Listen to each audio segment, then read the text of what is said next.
Okay, so I'm back. So let's say that this part up here, this plastic injection molding process, basically, if you've ever done a model and you break those little plastic pieces off, there is big machines that can manufacture that whole piece right there. All right, and then all these little components, like that clear piece, is a molded injection process. There's other different process, but the one that I've seen the most is basically a press injection. Uh, it's under pressure. They heat plastic pellets up and they mold these parts, and you can mold them into anything you want. Now, those machines cost a lot of money, except they can just stamp this stuff out really fast, and it creates the same type of part, and it makes it easier to manufacture and put together. But, in other places, like these motors, this motor may be manufactured in China, and this motor down here may be manufactured in Vietnam. And, this is a little plastic injection. This is that impeller that comes on the pump. All right? You can look at that, and that's all molded in one piece through it's called plastic injection molding. There's different, you could actually you see those, damn, it's hard to see because there's three little indentions. All right. See right there? Right where my thumbnail's at, my dirty ass thumbnail? That's where the plastic is injected into the mold. And it forms this piece inside the mold. All right? So it's a simple process, but it does require a large investment in the machines. And boom, this thing right here can stamp down, and there could be like 100 of these manufactured at one time. They just fall into a thing, and there's a part that's made for this Bissell machine.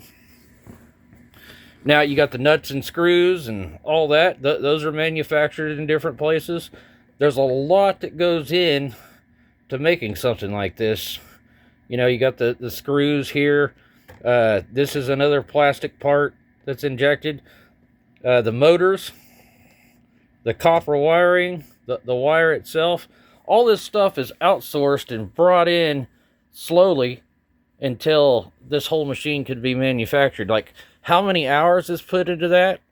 It's really hard to figure that out because, you got all these parts being made by hundreds of different people. I mean, it took hundreds of people, maybe even thousands of people to put that together. And when you could really dive deeper into, like, okay, you got the plastic that's petroleum based. It comes from an oil refinery somewhere, and it's dug out of the ground by the oilmen from around the world. Then the plastic is cut up into small pieces, and then somebody has to make the dyes and the colors to dye that plastic to make it red and black and clear. All right, so there's a lot of shit that goes on in just making a simple Bissell machine, and that's what I'm talking about whenever we're talking about outsourcing. Can you imagine all that stuff being done in the United States?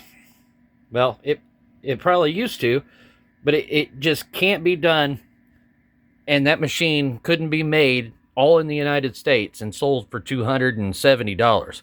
Because if Bissell did that, they wouldn't be able to compete with the other companies, because you know what they're doing? They're doing the same exact thing.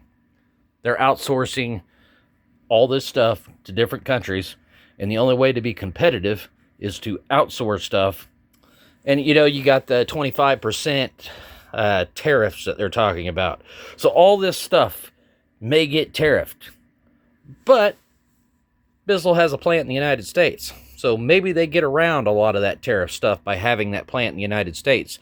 They can manufacture all this stuff, and then they pay tariffs on a smaller profit margin of their product. Then they bring it into the United States, they assemble it, and they don't pay the tariffs because they're assembling it in the United States. All right? There's all kinds of different little rules. That's just one way they can get around it. All right? And I don't know that much. I'm just a guy that used to drive a truck, and I used to haul this shit. All of it at different points, whether or not I was hauling raw material or I was hauling the finished product, which is kind of there. This one right here was found in the trash, but, hauling the finished product of this stuff. So There's a lot of different reasons why things cost. Americans are notorious. We want good paying jobs and we want to buy cheap shit. So, here you go, right here. This is the American dream, people.